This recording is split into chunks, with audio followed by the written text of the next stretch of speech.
Welcome to Aptitude Destination. Please pause the video and read the question completely. The question is to find out if x plus y is an integer or not. They have given two statements. We'll analyze them. Statement number 1 says 2x plus y is an integer. So there are n number of possibilities where I can form this. For example, if I take 0.5 here and I take 1 or 2 here as y, 0.5 as x, when I multiply it by 2, I'll get 1 plus 2, which is 3. It's an integer. But I can also take x as 2, say an integer, any integer. I'll still get 4 plus, let's say, y as 3, 7, which is also an integer. So with this statement alone, I can never tell if x plus y is going to be an integer or not, because when I take x as 0.5 and y as 2, I'll get 2.5, which is not an integer. But then if I take 4 and 3, I might get an integer. So with statement 1 alone, I'm not able to answer the question. Let's go to statement number 2. Statement number 2 says x plus 2y is an integer. The same thing applies here. If I just interchange these values, I can get any value here. X plus y can take either an integer value or a decimal value. So with this statement alone, I cannot answer the question. Now let's combine both these statements.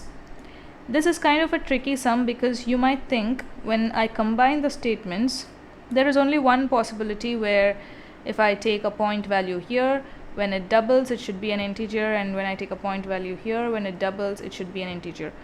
For example, if I take 0.5 here, it doubles, and if I take y as 0.5 here, it's not possible because it won't give me an integer.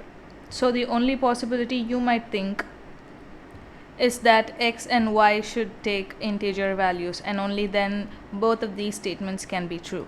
But that's not the case. So this is kind of a tricky question because there are quite a few possibilities. If I complicate the sum, for example, if I'm taking 1.33, 2.33 as the values, I can say x as I can say 2y as, let's say, 4.67, and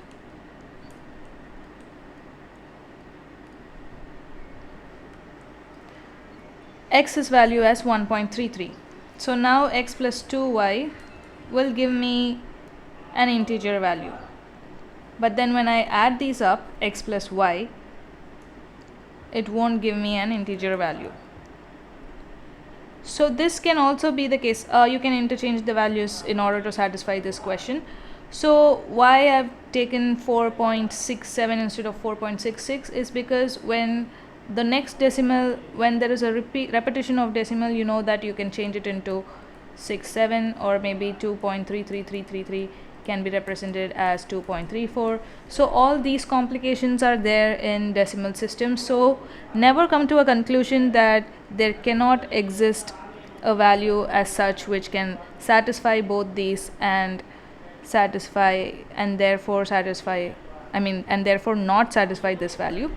So make sure you're considering all the complications, you're considering all the decimal values before you arrive at a solution. This is a tricky question, so make sure you're 100% sure before you attempt these kind of questions. If you're not sure, it's better to leave these questions.